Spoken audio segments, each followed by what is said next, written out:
In today's video, I'm going to teach you how to transfer subscribers from Mailerlite to Kit.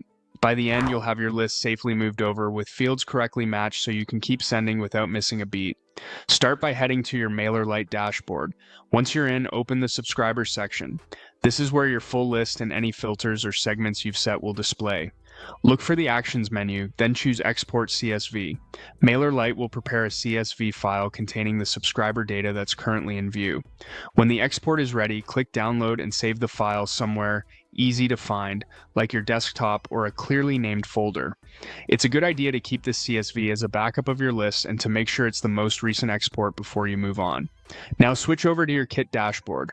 From the main navigation, click Grow, then choose Subscribers.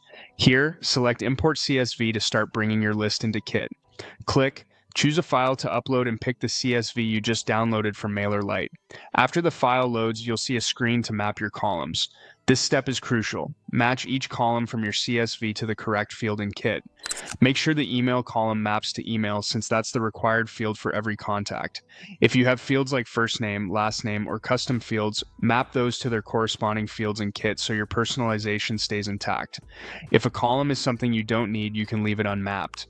Double check that consent or status columns, if present, are mapped appropriately so you respect subscriber preferences. When everything looks right, click Next. You'll see optional settings that let you refine how the import behaves.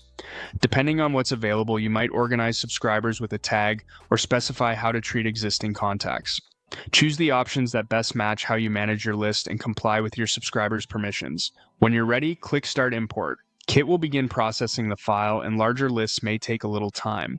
You'll get a confirmation that the import has started. Click Got It to continue. You can keep working while Kit finishes in the background. Once the import completes, return to the subscribers area in Kit to spot check a few records and confirm your fields like email and name appear exactly as expected. That's it. You exported from Mailerlite, imported into Kit, carefully mapped your fields, reviewed optional settings, and started the import. You're ready to continue your campaigns with your subscribers right where you need them.